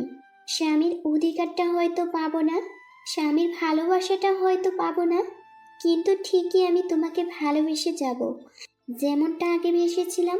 হয়তোবা কোনো একদিন তুমি আমাকে তোমার বুকে জড়িয়ে বলবে, পাগলি, তোকে আর ছেড়ে যাব না, তোকে সব সময় ভালোবেসে যাব। সেই দিনের আশায় আমি বসে থাকবো। সামিয়ার কথাগুলো শুনে আমার চোখের কোণায় পানি চলে আসলো। কথাগুলো বলে সামিয়া বালিশ আর কম্বল মেঝেতে রেখে ড্রেসিং টেবিলের সামনে দাঁড়িয়ে জুয়েলারিগুলো খুলতেছে আর তার চোখ দিয়ে পানি পড়তেছে। আমি ড্রেসিং টেবিলের কাছে যেয়ে পেছন থেকে সামিয়ার কাঁধে হাত রেখে সামিয়াকে আমার দিকে ঘুরিয়ে নিয়ে চোখের পানি আমার 2 হাতের বৃদ্ধাঙ্গুল দিয়ে মুছে দিলাম। এরপরে আমার হাত থেকেই একটা রিং খুলে ওর আঙ্গুলে পরিয়ে দিয়ে বললাম, পাগলি, ছেড়ে যাব না তোকে আর, তোকে সবসময় ভালোবেসেই যাব, রেখে দেব মনের গহীনে সযত্নে তোকে। সামিয়া আমার কথা শুনে আমাকে জড়িয়ে ধরে কান্না করতে লাগলো। আমি ওর মাথায় হাত বুলিয়ে দিতে লাগলাম। বেশ কিছুক্ষণ পর একটু স্বাভাবিক হলো। আমি বললাম, এই পাগলি। হুম। আমি সামিয়াকে বললাম, এই পাগলি, তোমার স্বপ্ন পূরণের দায়িত্বটা আমাকে দিবা না? সামিয়া আমাকে শক্ত করে জড়িয়ে ধরে বলল, হুম, আমার সব স্বপ্ন পূরণের দায়িত্ব এখন থেকে তোমার। তো বলেন ম্যাডাম, আপনার স্বপ্নগুলো কি কি? সামিয়া আমাকে ছেড়ে দিয়ে ড্রেসিংয়ের সামনে এসে দাঁড়িয়ে বলতে লাগলো, আমার স্বপ্নগুলো হচ্ছে আমি আমার স্বামীর প্রতিদিন ফজরের নামাজ পড়ার জন্য ঘুম থেকে জাগিয়ে দিব। সে ঘুম থেকে জাগার পর আমাকে জড়িয়ে ধরে আমার কপালে একটু চুমু দিয়ে মসজিদে নামাজ আদায় করতে যাবে। নামাজ পড়ে এসে প্রতিদিন সকালে আমি কোরআন পাঠ করব, আর সে তা শুনবে। আমাকে সব সময় ভালোবাসবে। কখনো যদি আমার কোনো ভুল হয়, তাহলে সে আমার ভুলটা ধরিয়ে দিবে। আমাকে তুলে খাইয়ে দিতে হবে, তার বুকে আমার মাথাটা রেখে আমাকে ঘুম পাড়িয়ে দিতে হবে। আর সবচেয়ে বড় চাওয়া বা স্বপ্ন হলো, সে আমাকে ছাড়া অন্য কোনো মেয়ের দিকে চোখ তুলে তাকাতে পারবে না। আমি সামিয়াকে পেছন থেকে জড়িয়ে ধরে বললাম, এই স্বপ্নগুলো তো তোমার বিয়ের পরের দিনগুলোর, কিন্তু আজকে রাতের জন্য তোমার কি স্বপ্ন রয়েছে?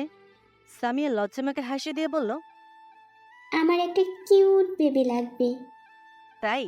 তাহলে আজকে তো মিশন শুরু করতে হবে দেখতেছি। একদম শয়তানি করবে না, বলে দিলাম। করলে কি করবে? আগে উঁচু করে এসো, নামাজ পড়বো। ঠিক আছে। আমি অজু করার জন্য ওয়াশরুমে গেলাম। অজু করার পর দুজনে 2 রাকাত নামাজ পড়ে সামিয়াকে কোলে নিয়ে বেডে শুয়ে দিলাম। তারপরে দুজনে হারিয়ে গেলাম ভালোবাসার অতল গর্বে। সকালে সামিয়ার ডাকে ঘুম ভাঙল। ফ্রেশ হয়ে দুজনেই একসাথে নামাজ পড়লাম। নামাজ পড়ার পরে সামিয়াকে নিয়ে আবার শুয়ে পড়লাম। সামিয়া উঠে যেতে চাইলে আমি বললাম, রাতে তো ভালো মতন ঘুমাতে দাওনি, এখন একটু ঘুমাই। কি? আমি তোমাকে ঘুমাতে দেইনি? তুমি তো সারা রাত আমার সাথে। সামিয়া বলতে চেয়েও আর বলতে পারলো না। আমি বললাম, সারা রাত আমার সাথে কি? কিছু না, ছেড়ে দাও, আমি নিচে যাই, শাশুড়ি আম্মাকে রান্নার কাজে সাহায্য করি। সামিয়াকে আমার বুকে টেনে নিয়ে বললাম, আজকে শাশুড়ি আম্মাকে সাহায্য করতে হবে না। আজকে তুমি তোমার শাশুড়ি আম্মুর ছেলেকে আদর করো। হুম, শুধু আদর? সারা রাতেও মন ভরেনি? এতক্ষণ ঘুমালে মানুষ কি ভাববে? মানুষ ভাববে যে তারা দুজন বেবি আনার মিশনটা খুব পরিশ্রম করে শেষ করেছে, এখন উঠতে দেরি হচ্ছে। যা দুষ্টু। দুষ্টুমি করতে করতেই দুজনে ঘুমিয়ে পড়লাম। দরজায় কারো ডাকে ঘুম থেকে উঠলাম। সামিয়া উঠে দরজা খুলে দিতে গেল।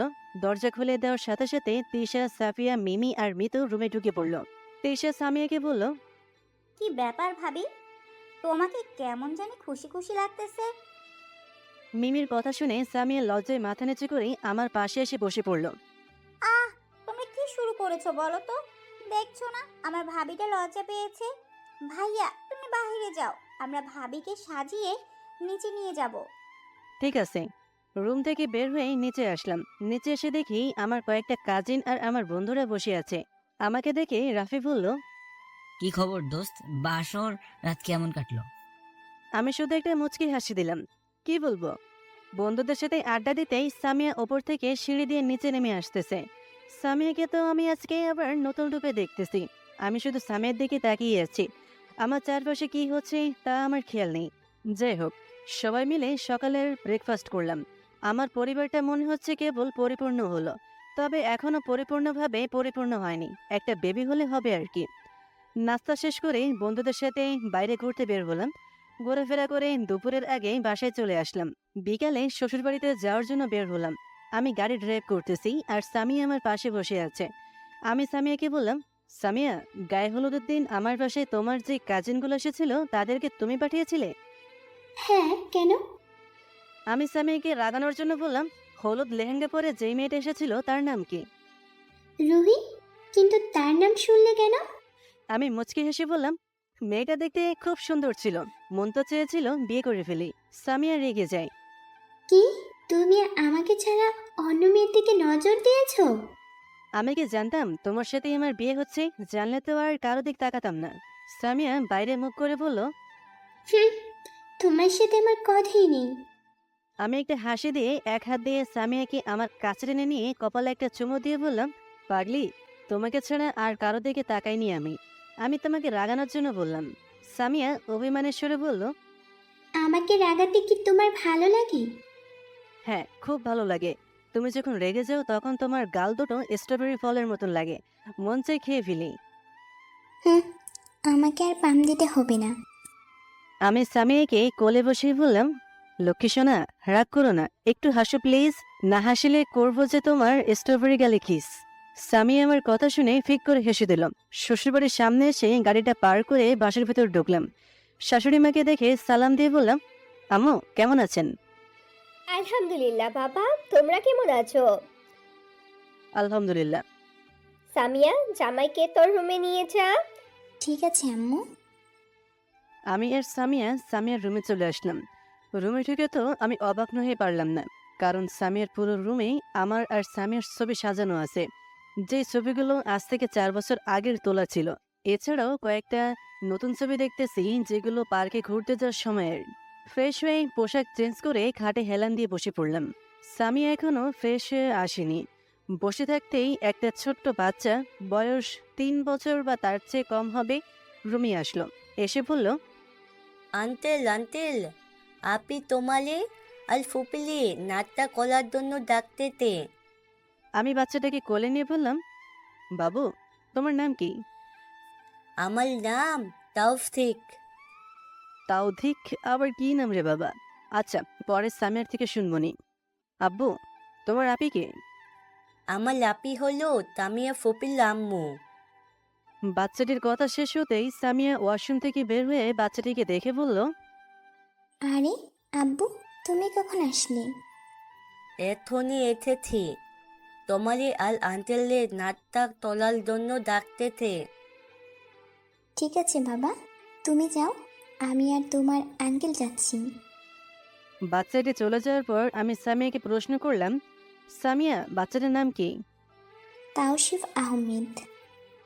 ও, আমি নাম জিজ্ঞাসা করতে সে বলল তাওধিক। আর আমি বুঝতে পারছি না তাওধিক আবার কি নাম। সামিয়া হাসতে হাসতে বলল, বাবুটা দেখতে খুব কিউট, কিন্তু সে কখনো স্পষ্টভাবে কথা বলতে পারে না। এটা কার ছেলে? আমার মামাতো ভাইয়ের ছেলে। আচ্ছা, চলো নাস্তা করবি। চলো। সামিয়ার সাথে নাস্তা করার জন্য নিচে চলে আসলাম। নিচে এসে দেখি শ্বশুরমশাই আর একটা অপরিচিত ছেলে সোফায় বসে আছে। আসলে ছেলেটাকে পেছন থেকে দেখে বোঝা যাচ্ছে সে কে। আমি শ্বশুর আব্বুর কাছে যেয়ে সালাম দিয়ে কেমন আছে তা জিজ্ঞাসা করে ছেলেটার দিকে তাকাতেই অবাক হয়ে গেলাম। ছেলেটা হলো সেই যার সাথে সামিয়াকে সেদিন পার্কে দেখেছিলাম। ছেলেটি আমার সাথে কুশল বিনিময় করলো। আমিও জিজ্ঞাসা করলাম কেমন আছে তা। কিন্তু একটা জিনিস আমাকে ভাবাচ্ছে, এই ছেলে এখানে কেন? আমাকে চিন্তিত দেখে ছেলেটা আমার কানের কাছে মুখ নিয়ে এসে বলল, এত চিন্তিত হওয়ার কিছুই নেই। সামিয়া আমার সম্পর্কে তোমাকে সব বলবে। আমি প্রতি উত্তরে একটা মুচকি হাসি দিলাম। যাই হোক, ছেলেটাকে সাথে নিয়ে নাস্তা করলাম। নাস্তা করে আবার সামিয়ার রুমে আসলাম। একটু পরে সামিয়াও আসলো। আমি সামিয়াকে বললাম, আচ্ছা সামিয়া, যে ছেলেটাকে দেখলাম সেটা কে? এই ছেলেটা হলো আমার মামাতো ভাই মারুফ। এই ছেলেটির সাথেই তুমি আমাকে পার্কে দেখেছিলে। আসলে সে আমার কোনো বিয়ে বা হাজবেন্ড ছিল না, সে শুধু ছিল আমার বড় ভাই, এছাড়া অন্য কিছু নয়। সে আমাকে ছোট বোনের মতোই ভালোবাসে। সেদিন তোমাকে কষ্ট দেওয়ার জন্যই আমি ওই কাজটা করেছিলাম, কিন্তু বুঝতে পারিনি সেই কথাটির জন্যই আমাকে এত কষ্টের সম্মুখীন হতে হবে। সামিয়ার চোখের কোণায় পানি লক্ষ্য করলাম। আমি সামিয়াকে আমার কাছে বসে ওর চোখের পানি হাত দিয়ে মুছিয়ে দিয়ে বললাম, আমাকে মাফ করে দাও, আমি না জেনে তোমাকে কষ্ট দিয়েছি। আচ্ছা, এসব বাদতাম। ওই ছেলেটা মানে তাওফিক কি এই ভাইয়ের ছেলে? হ্যাঁ, ছাদে যাবে কি? এই সময় ছাদে যাওয়াটা মন্দ নয়, সূর্যাস্তের কিছু দৃশ্য উপভোগ করতে পারবো। চলো। সামিয়া আর আমি ছাদে আসলাম। দুইজনেই ছাদে বেশ কিছু সময় কাটালাম। একেবারে রাত করে নিচে নামলাম। ডিনার করে রুমে এসে শুয়ে পড়লাম। একটু পরে সামিয়া রুমে আসলো। এসে কোনো কথা না বলে আমার বুকের উপর শুয়ে পড়লাম। আমিও আমার পাগলির মাথায় হাত বুলে দিতে লাগলাম। সামিয়া আমাকে জড়িয়ে ধরে গল্প করছে আর আমি শুনতেছি। সকালে ঘুম থেকে উঠেই নামাজ পড়ে দুজনে ছাদে চলে আসলাম। একটু পরেই তাওফিক এসে সকালে নাস্তা করার জন্য ডেকে গেল। দুজনে নিচে যেই নাস্তা করলাম। তবে এখন খাবার সার্ভ করছে অন্য একজন মহিলা। আমি সামিয়াকে জিজ্ঞাসা করলাম। সে বলল এটা তাওফিকের আম্মু, মানে মারু ভাইয়ার স্ত্রী আর আমার ভাবি। খুবই মিশুক স্বভাবের। নাস্তা শেষ করে রুমে আসলাম। আসলে নিজ শহরে শ্বশুরবাড়ি হওয়ায় শ্বশুরবাড়ি থেকে ঘুরতে যাওয়ার তেমন কোনো জায়গা নেই। 2 দিন শ্বশুরবাড়ি থেকেই বাসায় চলে আসলাম। মামা মামি আর টেশা বাসায় চলে গেছে। কয়েকদিন পর টেশার এক্সাম। আর হ্যাঁ, মিমি, সিফাত, রাফি আর নীলিমাও আজকে সকালে চলে গেছে। দুপুরে লাঞ্চ শেষ করে বসে থেকে টিভি দেখার সময় আব্বু এসে আমাকে 2টা টিকিট দিয়ে বলল, তুমি আর সামিয়া 3 দিনের জন্য কক্সবাজারে হানিমুনে যাবে। আমি তো খুশিতে দিশেহারা হয়ে গেলাম। কতদিনের স্বপ্ন, বউকে নিয়ে হানিমুনে যাব। সামিয়ার দিকে তাকিয়ে দেখি সামিয়াও খুশি হয়েছে। আমি আব্বুকে বললাম, আব্বু, আমাদের টিকিট কয়টায়? আগামীকাল সকাল 7টায়। ঠিক আছে। সামিয়া আর আমি রুমে আসলাম। সামিয়া বেড ঝাঁটে ঝাঁটে বলল, জানো, আজকে আমি সব থেকে বেশি খুশি হয়েছি। আমি সামিয়াকে পেছন থেকে হালকা জড়িয়ে ধরে বললাম, এত খুশি হওয়ার কারণটা কি জানতে পারি? সামিয়া বেড ছাড়া রেখে আমার গলা জড়িয়ে ধরে বলল, এই যে প্রিয় মানুষটির সঙ্গে হানিমুনে যাব, এটা কি খুশির খবর নয়? হ্যাঁ, আমিও আজকে অনেক খুশি হয়েছি। বিকেলে আমি আর সামিয়া দুজনেই শপিং করতে গেলাম। যদিও বিয়ের আগে প্রয়োজনীয় সব শপিং করা হয়েছিল, কিন্তু হানিমুনে যাওয়ার জন্য আলাদা করে শপিং করতেছি। শপিং শেষ করে একটা রেস্টুরেন্টে ঢুকলাম। রেস্টুরেন্টে যাওয়ার পর আমার জন্য 1 কাপ কফি অর্ডার করলাম। সামিয়াকে জিজ্ঞাসা করলাম, সামিয়া তুমি কি খাবে? সামিয়া নম্র সুরে বলল, আমি ফুচকা খাবো। কি, তোমার এখনো ছোট্ট বাচ্চাদের মতন ফুচকা খাওয়ার অভ্যাসটা গেল না? ফুচকা কি শুধু ছোট বাচ্চারাই খায়? একটু পিছনে তাকিয়ে দেখো। সামিয়ার কথা শুনে পেছনে তাকিয়ে দেখি একটা ছেলে একটা মেয়েকে ফুচকা তুলে খাওয়াচ্ছে। আমি মুচকি হেসে সামিয়াকে বললাম, তুমিও কি ওইভাবে খেতে চাচ্ছ? সামিয়া মাথা নেড়ে হ্যাঁ সম্মতি দিল। আমি ওয়েটারকে বলে 1 প্লেট ফুচকা নিয়ে আসলাম। সামিয়াকে আমার পাশে বসে ফুচকা তুলে খাইয়ে দিতে লাগলাম। সামিয়া ছোট্ট বাচ্চাদের মতন করে খাচ্ছে আর আমি ওর খাওয়ার দেখতেছি। সামিয়া প্লেট থেকে একটা ফুচকা আমার মুখে তুলে দিল। আমিও সেটা খেয়ে নিলাম। প্রিয় মানুষটির হাতে কোনো কিছু তুলে খাওয়া যে কত আনন্দের তা সকলেই জানে। আর প্রিয় মানুষটা যদি নিজের লাইফ পার্টনার হয়ে থাকে তাহলে তো আর কোনো কথাই নেই। ফুচকা খাওয়া শেষে বিল পেমেন্ট করে রেস্টুরেন্ট থেকে বের হয়ে আসলাম। গাড়ির কাছে এসে আমি সামিয়াকে বললাম, আর কিছু খাবে কি? সামিয়া কিছুক্ষণ চুপ করে থেকে বলল, একটা আইসক্রিম হলে মন্দ হয় না। সামিয়ার জন্য দোকান থেকে একটা আইসক্রিম নিয়ে আসলাম। সামিয়াকে আইসক্রিম দিয়ে গাড়িতে উঠে বসলাম। সামিয়া আইসক্রিম খেতে খেতে আমার পাশের সিটে বসলাম। আমি গাড়ি ড্রাইভ করতেছি আর সামিয়া আইসক্রিম খাওয়ার দিকে তাকিয়ে আর চোখে দেখতেছি। বিষয়টা বুঝতে পেরে আমার দিকে আইসক্রিমটা এগিয়ে দিয়ে দুষ্ট হেসে বলল, আমাকে বললেই তো হয়, তোমার খেতে মন চাচ্ছে, বারবার এভাবে তাকানোর কি আছে? আমি তোমার এই আইসক্রিম খাবো না। তাহলে কোনটা খাবে? আইসক্রিমটা গলে যাওয়ার ফলে আইসক্রিম খাওয়ার সময় সামিয়ার 2 গালে কিছুটা লেগে যায়। আমি সামিয়ার গালের দিকে আঙ্গুল দিয়ে দেখিয়ে বললাম, তোমার ওইগুলো খাবো।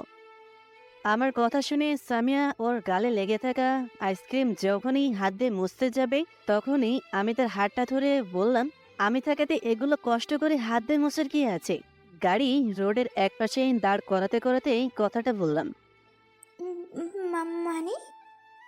সামিয়াকে আর কিছু না বলে এক টান দিয়ে আমার কোলে বসে ওর গালে লেগে থাকা আইসক্রিমগুলো চুষে খেতে শুরু করলাম।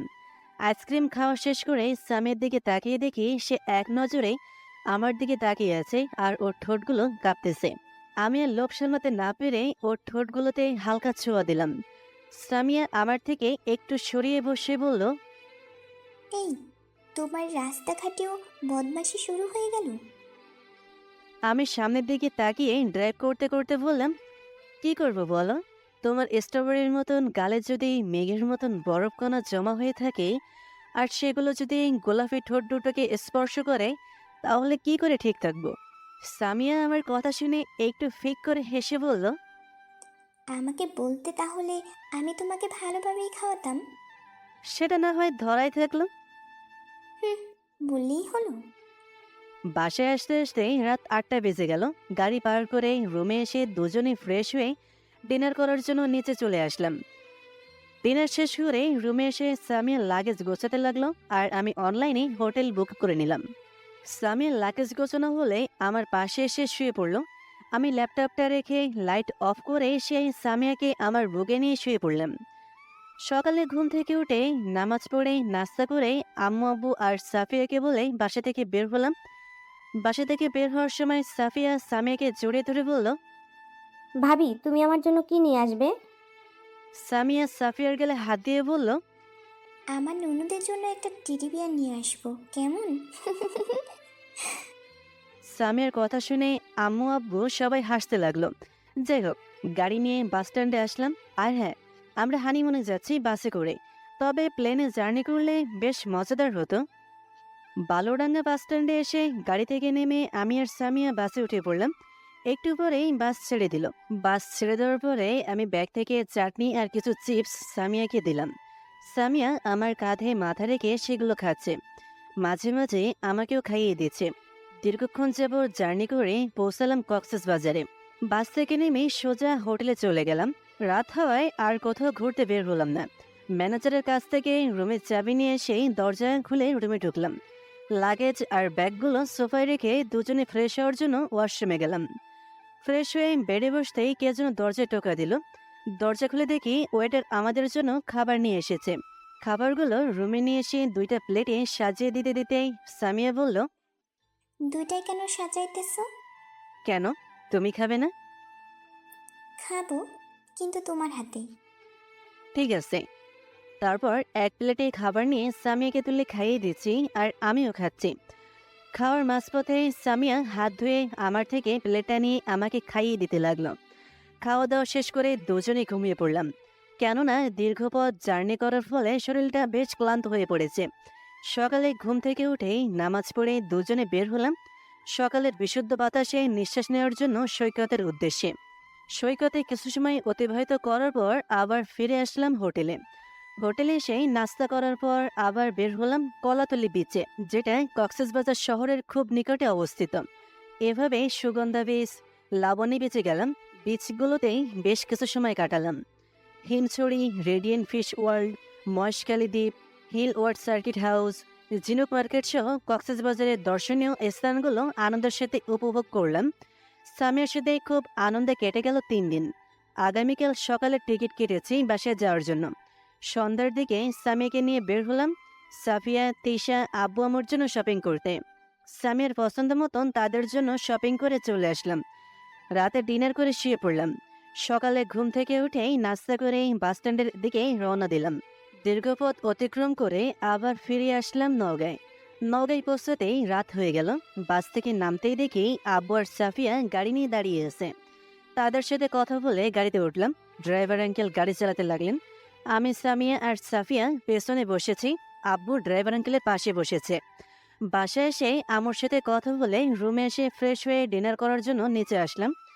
ডিনার শেষ করে আব্বু আম্মুর জন্য যা নিয়ে এসেছিলাম তা দিয়ে দিলাম আর সাফিয়াকে রুমে আসতে বললাম।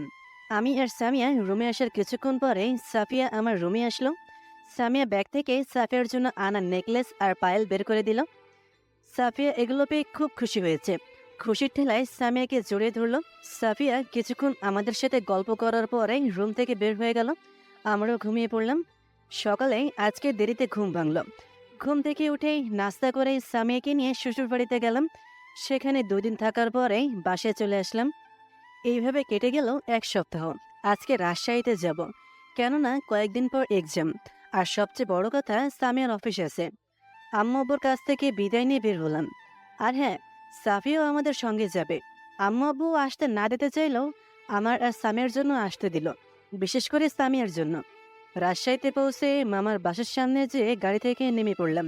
বাসায় ঢুকে মামা মামিকে সালাম দিয়ে কেমন আছে তা জিজ্ঞাসা করে রুমে চলে আসলাম। তিশা আমার রুমটা আগে থেকেই পরিষ্কার করে রেখেছিল। রুমে আসার পর আর ডিনার করলাম না, শুয়ে পড়লাম। সামিয়া আর মামি আর সাফিয়া তিশার সঙ্গে গল্প করতেছে। একটু পরে রুমে এসে দরজা লাগিয়ে দিয়ে আমার বুকের উপর মাথা রেখে শুয়ে পড়লাম। পরের দিন সকাল 8টায় কলেজে গেলাম আর সামিয়া তার অফিসে গেল। ক্লাস শেষ করে বন্ধুদের সাথে আড্ডা দেওয়ার পর সামিয়াকে নিয়ে বাসায় আসলাম। পরের দিন কলেজে গেলাম। সামিয়াও আমার সঙ্গে ছিল, তবে সে সাধারণ পোশাকে পরেছিল। আমি আর সামিয়া আর আমার বন্ধুরা মানে রাফি, সিফাত, মিমি আর নীলিমা এক জায়গায় বসে থেকে আড্ডা দিচ্ছিলাম। এমন সময় আবির আমাদের সামনে আসলো আর ঠিক সেই মুহূর্তেই আমার ফোনে কল আসলো। আমি ফোনটা রিসিভ করতেই সাইডে গেলাম। আর হ্যাঁ, আমাদের বিয়ের কথা কলেজের বন্ধুরা ছাড়া আর কেউ জানে না। এদিকে শিহাব সামিয়া সামনে যেয়ে বলল, তোমার সাথে আমার কিছু কথা আছে। সামিয়া সহ সবাই অবাক, কারণ শিহাব যে খারাপ এটা সবাই জানে। আর এইখানে এতগুলো মেয়ে থাকতে সামিয়া ডাকতেছে, বিষয়টা অবাক হওয়ারই। কি হয়েছে বলুন? সামিয়া শিহাবকে চেনে না, যদিও সেদিন রাতে শিহাব তাকে রেপ করতে চেয়েছিল, কিন্তু সামিয়া শিহাবের মুখটা ভালোভাবে দেখতে পারেনি। তবে শিহাবের নামে সামিয়া কেস লিখেছিল, এটা সত্য। আসলে আমি তোমাকে ভালোবেসে ফেলেছি। শিহাবের কথায় উপস্থিত সবাই বেশ ঘাবড়ে যায়। সামিয়া শান্তভাবে বলল, কি বললেন? আমি তোমাকে ভালোবেসে ফেলেছি। সামিয়া নিজের রাগকে চেক দিয়ে বলল, আমি বিবাহিতা। ওই যে দেখতেছেন শাহিদকে, ওটা হলো আমার হাজবেন্ড। দেখো, আমি তোমাকে শাহিদের থেকে বেশি সুখে রাখবো। শাহিদের কাছ থেকে চলে এসো আমার কাছে। সেটা সম্ভব না। কেন সম্ভব নয়? আমি কি শাহিদের থেকে দেখতে খারাপ? আমার কি অর্থ সম্পদ কম আছে? নাকি শাহিদ তোমাকে যে সুখ দেয় আমি তা দিতে পারবো না? কোনটা? শিহাবের কথা শেষ না হতেই সামিয়া ঠাস ঠাস করে শিহাবকে 2টা চড় মেরে চিৎকার করে বলল, তোকে না আমি বললাম শাহিদ আমার হাজবেন্ড, তাকে আমি ভালোবাসি, তবু সে কথা তোর কানে গেল না। আর কি বললি? শাহিদ আমাকে যে সুখ। কথা শেষ না করেই পায়ের জুতা খুলে শিহাবের গালে মারতে থাকে। সামিয়ার চিৎকার শুনে কলেজের সব স্টুডেন্ট এক জায়গায় জড় হয়ে গেছে। শিহাব সামিয়ার হাতে জুতার বাড়ি খাওয়ার পরে রাগে আর অপমানে ফুঁসতেছে। সামিয়াকে মিমি আর নীলিমা শিহাবের কাছ থেকে সরানোর চেষ্টা করতেছে, কিন্তু পারতেছে না। আমি সামিয়ার চিৎকার শুনে এসে দেখি সব স্টুডেন্ট এক জায়গায় জড়ো হয়ে গেছে। আমি সামিয়ার কাছে যেয়ে দেখি শিহাবকে ইচ্ছে মতন জুতা দিয়ে মারতেছে। আমি সামিয়াকে আবিরের কাছ থেকে ছাড়িয়ে নিয়ে বললাম, কি হয়েছে সামিয়া? সামিয়া আমাকে জড়িয়ে ধরে কান্না করতে করতে বলল, ও বলতেছে আমি যেন তোমাকে ছেড়ে ওর কাছে চলে যাই। সে নাকি আমাকে তোমার থেকেও বেশি সুখে রাখবে। তুমি নাকি আমাকে সুখ দিতে পারো না। সামিয়ার কথাগুলো শুনে মাথায় রক্ত উঠে গেল। মন চাচ্ছে শিহাবকে জীবিত অবস্থায় মাটিতে পুঁতে রাখি। আমি সামিয়াকে নীলিমা আর মিমির কাছে রেখে আবিরের কাছে চলে গেলাম। শিহাব আর তার কয়েকটা ফ্রেন্ড মাঠে বসেছিল। আমি আমার ফ্রেন্ডের একজনকে কয়েকটা হকি স্টিক নিয়ে আসতে বললাম। আমার সাথে রাফি আর সিফাত এসেছে। আমি শিহাবের কাছে যেয়ে বললাম, তুই সামিয়াকে কি বলেছিস? শিহাব হাসতে হাসতে বলল, সেদিন রাতে তুই তাকে আমাদের হাত থেকে রক্ষা করেছিলি, কিন্তু আমরা জানতাম না যে ওই সালি তোর ওয়াইফ। যাই বলিস, মালটা কিন্তু সেই রকম। তাকে বলেছিলাম সে যেন তোকে ছেড়ে দিয়ে আমার কাছে চলে আসে। তাকে বিয়ে করার পর আমি তাকে দিয়ে ব্যবসা করাবো। শিহাবের কথা শুনে আমার প্রচন্ড একরকম রাগ উঠল। আবিরকে আর কিছু না বলে হকি স্টিক দিয়ে এলোপাথাড়ি মারতে শুরু করলাম। শিহাবকে মারা দেখে তার পাশে বসে থাকা বন্ধুরা আমাকে মারার জন্য আসলো, কিন্তু রাফি আর সিফাত যে তাদের দুজনকে মারতে লাগলো। আমাদের কাছেই হকি স্টিক থাকায় তারা আমাদের সাথে পেরে উঠতেছে না। শিহাবকে মারা দেখে তাদের ব্যাচের কয়েকজন ছেলে হকি স্টিক নিয়েই আমাদের মারার জন্য দৌড়ে আসলো। তাদেরকে আর আসতে না দিয়েই আমার টিমের কয়েকটা ছেলে তাদেরকে সেখানেই পেটাতে লাগলো। আর এদিকে আমি শিহাবকে পিটাতে পিটাতেই আদমরা করে ফেলেছি, কারণ সে আজকে আমার কলেজেতে হাত দিয়েছে। ও সাহস কী করে হয় সামিয়ার সম্পর্কে এসব কথা বলার? হঠাৎ করে কয়েকটা পুলিশ এসে আমাকে শিহাবের কাছ থেকে ছাড়িয়ে নেয়। শিহাব কোনো মতে দাঁড়িয়ে রক্তমাখা মুখে বলল, তোদের সংসারে আমি অশান্তি সৃষ্টি করে দেব। আর যার জন্য তুই আজ আমাকে এভাবে মেরেছিস, তাকে আমি তোর জীবন থেকে কেড়ে নেব। পুলিশগুলো শিহাব আর তার বন্ধুদের থানায় নিয়ে চলে গেল। আমি মিমি আর নীলিমার কাছে চলে আসলাম। কলেজের সব স্টুডেন্ট একটা ঘোরের মধ্যেই আছে। তারা হয়তোবা আমার আজকের এই রাগটা আগে কখনো দেখেনি। আর তার চেয়ে সবচেয়ে বড় অবাক করার বিষয় হলো আমি বিয়ে করেছি তা কেউ জানে না। আর যাকে বিয়ে করেছি সে হলো পুলিশ অফিসার। সামিয়াকে নিয়ে বাসায় আসলাম। কলেজে আর ভালো লাগতেছে না। আর সামিয়াও আজকে থানায় গেল না। বাইকে বাসায় এসে কলিং বেল বাজাতেই মামি এসে দরজা খুলে দিল। আমাদের দুজনকে এমন সময় দেখেই মামি জিজ্ঞাসা করলো, কি ব্যাপার আব্বু, তোমরা দুইজনে এখনই চলে আসলে যে? আসলে মামি, আমাকে বলতে এনে দিয়ে সামিয়া বলল, আসলে মামি, আমার থানায় থাকতে মন চাচ্ছিল না, তাই সাহিদকে নিয়ে বাসায় আসলাম। ঠিক আছে, ফ্রেশ হয়ে রেস্ট নাও। রুমে এসে ফ্রেশ হয়ে বসে টি শার্টটা খুলে দেখি শরীরের বেশ কয়েকটা জায়গায় কেটে গেছে। সামিয়া ফার্স্ট এইড বক্স নিয়ে এসে আমার পিঠে এবং বুকের কাটা জায়গায় মলম লাগিয়ে দিল। আমি শুয়ে পড়তেই সামিয়া আমার বুকের উপর মাথা রেখে জড়িয়ে ধরে কান্না করতে লাগলো। আমি মাথায় হাত বুলে দিতে দিতে বললাম, এই কলিজা, তোমার কি হয়েছে, কান্না করছো কেন? সামিয়া ফুপিয়ে কান্না করেই যাচ্ছে। আমার বুক থেকে মাথাটা একটু উঁচু করে চোখের পানি মুছে দিয়ে বললাম, কি হয়েছে বলো, তোমার কান্না যে আমার সহ্য হয় না। সামিয়া আমাকে জড়িয়ে ধরে বলল, তুমি আমাকে এত ভালোবাসো, আমার জন্য তুমি ছেলেটার সঙ্গে মারামারি করতে গেলে? আমার কলেজায় কেউ হাত দিলে তার হাত আমি কেটে ফেলবো। ছেড়ে যাবে না তো কখনো? না কলেজা, তোমাকে ছাড়া বাঁচবো কেমন করে বলো? সামিয়া আমার বুকে মুখ গুজে বলল, হুম। শুয়ে থাকতে থাকতে যে কখন ঘুমিয়ে পড়েছি বলতেই পারবো না।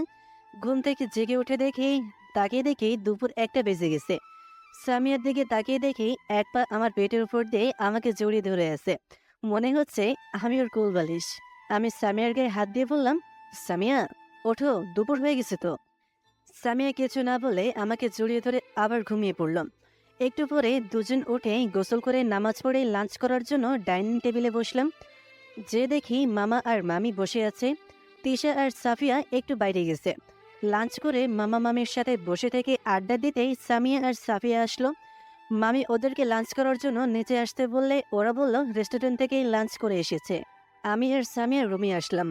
বিকেলে রুম থেকে বের হতেই সাফিয়া এসে বলল, ভাইয়া কোথায় যাচ্ছ? একটু বন্ধুদের সাথে আড্ডা দিতে যাচ্ছি। কেন, কিছু বলবি? না, কখন আসবে? সন্ধ্যায়। ঠিক আছে, এসো। আমি বাইক নিয়ে বন্ধুদের সাথে আড্ডা দেওয়ার জন্য একটা পার্কে গেলাম। সেখানে রাফি আর সিফাত আসতে চেয়েছিল। পার্কে পৌঁছে দেখি রাফি আর সিফাত বসে আছে। আমি বাইক রেখেই ওদের সাথে কিছুক্ষণ আড্ডা দিলাম। এরপরে একটা রেস্টুরেন্টে ঢুকে কফি খেলাম। রাফি বলল, আজকে তোদের দুজনকে নীলিমা যেতে বলেছে। কেন, কোনো কিছুর আয়োজন আছে নাকি? আজকে নীলিমার আব্বু আম্মু এসেছে, আর সেই জন্যই তোদের যেতে বলেছে। বিশেষ করে নীলিমার আম্মু তোদেরকে দেখতে চেয়েছে। ঠিক আছে, চল। রেস্টুরেন্টের বিল মিটিয়ে বাইক নিয়ে রাফির বাসায় চলে আসলাম। রাফি কলিং বেল বাজাতেই নীলিমা এসে দরজা খুলে দিল।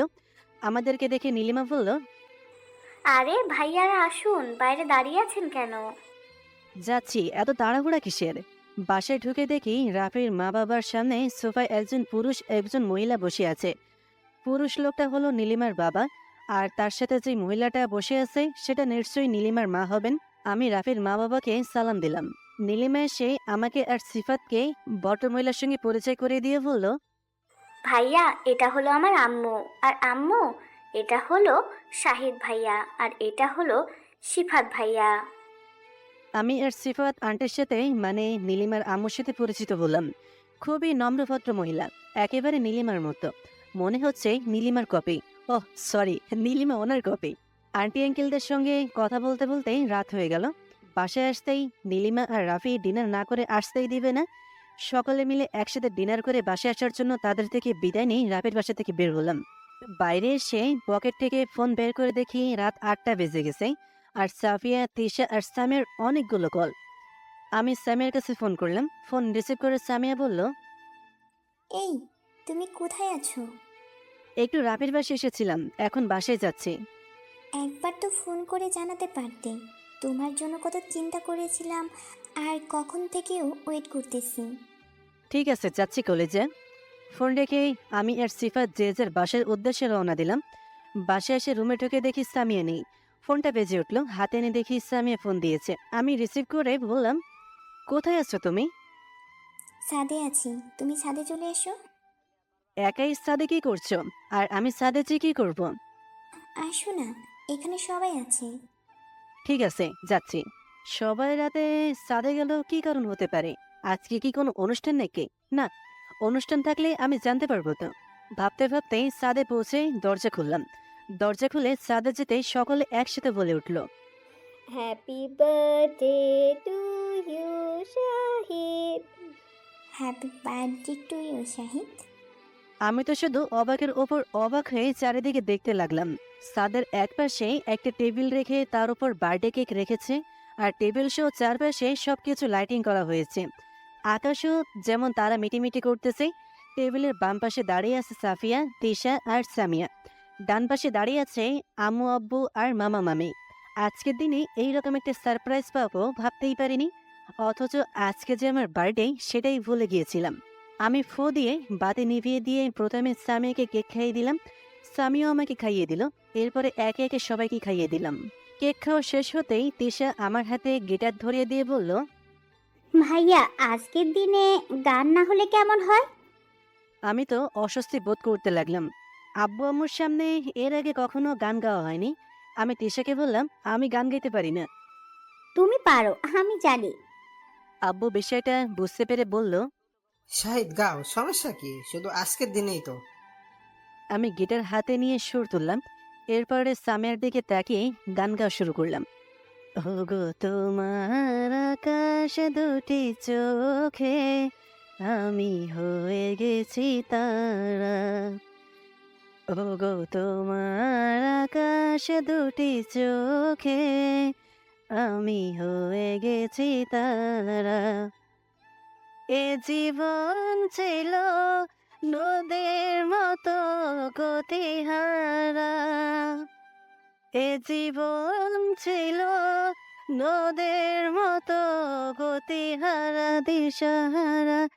ওগো তোমার আকাশ দুটি চোখে আমি হয়ে গেছি তারা। ওগো তোমার আকাশ দুটি চোখে আমি হয়ে গেছি তারা। আগে ছিল শুধু পরিচয়, পরে হলো মন বিনিময়। আগে ছিল শুধু পরিচয়, পরে হলো মন বিনিময়। শুভ লগ্নে হয়ে গেল শুভ পরিণয়। শুভ লগ্নে হয়ে গেল শুভ পরিণয়। আজ যখনই ডাকে জানি তুমি দেবে সাড়া। এ জীবন ছিল নদীর মতো গতিহারা দিশাহারা। ওগো তোমার আকাশ দুটি চোখে আমি হয়ে গেছি তারা। ওগো তোমার আকাশ দুটি চোখে আমি হয়ে গেছি তারা। গান গাওয়া শেষ হতেই সবাই হাততালি দিল, আর সামিয়া এক নজরে আমার দিকে তাকিয়ে আছে। আমি সামিয়ার কানের কাছে মুখ নিয়ে বললাম, এই যে ম্যাডাম, এত দেখার কি আছে? আমাকে এভাবে দেখলে আমার ওয়াইফ তো রেগে যাবে। সামিয়া আমার কথা শুনে একটা মিষ্টি হাসি দিল। যাই হোক, ছাদ থেকে নিচে নেমে এসে সকলের সাথে একসাথে ডিনার করলাম। ডিনার শেষ করে আব্বু আম্মুর সাথে কিছুক্ষণ কথা বলে রুমে আসলাম। সামিয়া আম্মু আর আব্বুর সঙ্গে কথা বলছে। খাটে হেলান দিয়ে ফোন টিপতেছি, তখন তিশা, সাফিয়া আর সামিয়া রুমে আসলো। আমি তিশাকে জিজ্ঞাসা করলাম, তিশা, আজকে আমার বার্থডে ছিল, তুই তা কিভাবে জানলি? আর কয়েক বছর ধরে তো আমার বার্থডে সেলিব্রেট করি না। তাহলে কে বলেছে এসব? আমরা কেউ জানতাম না, বা এসব কিছুই আমরা করিনি। তাহলে কে বলেছে এসব? আমাদের ভাবি এসব করেছে। বলতে পারো আব্বু আম্মুকে এখানে নিয়ে আসা থেকে শুরু করে অনুষ্ঠানের যাবতীয় কার্যকলাপ সবকিছু ভাবিই করেছে। আমি তো অবাক হয়ে সামিয়ার দিকে তাকিয়ে বললাম, কি? সামিয়া আমাকে চোখ টিপে দিয়ে বলল, জি মশাই। সামিয়ার এইরকম কাহিনী দেখে সাফিয়ার এসে হাসতে হাসতে রুম থেকে বের হয়ে গেল। আমি সামিয়ার কাছে যে সামিয়াকে জড়িয়ে ধরে বললাম, তুমি আমার কাছে কি চাও বলো? সামিয়া আমাকে শক্ত করে জড়িয়ে ধরে বলল, আমি শুধু চাই তোমার এই বুকে শেষ নিঃশ্বাস ত্যাগ করার আগ পর্যন্ত ঠাঁই নিতে, আর আমাকে ছেড়ে দূরে কোথাও না চলে যেতে। এই পাগলি, এই বুকটা শুধু তোমার জন্য, অন্য কারোর জন্য নয়। চলো, অনেক রাত হয়েছে, শুয়ে পড়ি। চলো। দুজনেই ঘুমিয়ে পড়লাম। সকালে ঘুম থেকে উঠে নামাজ পড়ে রুম থেকে বাইরে আসলাম। সকালে নাস্তা করে আব্বু আর আম্মু সাফিয়াকে নিয়ে বাসায় চলে যাবে। নাস্তা শেষ করে আব্বু, আম্মু আর সাফিয়াকে গাড়িতে উঠিয়ে দিয়ে গেলাম। গাড়িতে উঠিয়ে দেওয়ার সময় আম্মু আমাকে বলল, বাবা, সামিয়াকে যেন কখনো কষ্ট দিস না, ওর খেয়াল রাখিস আর নিজেরও খেয়াল রাখিস। ঠিক আছে আম্মু, ভালোভাবে থাকবে আর ঠিক মতন মেডিসিন নেবে। আচ্ছা বাবা। আম্মুকে বিদায় দিয়ে বাসায় এসে রেডি হয়ে কলেজের জন্য বের হলাম। সামিয়াকে থানায় নামিয়ে দিয়ে কলেজে আসলাম। যদিও সামিয়ার গাড়ি আছে, কিন্তু সে আমার বাইকেই আসবে। যাই হোক, কলেজে ঢুকে বাইক পার্ক করে বন্ধুদের কাছে গেলাম। রাফি, নীলিমা, সিফাত আর মিমি বসেছিল। আমি ওদের কাছে যেতেই মিমি বলল,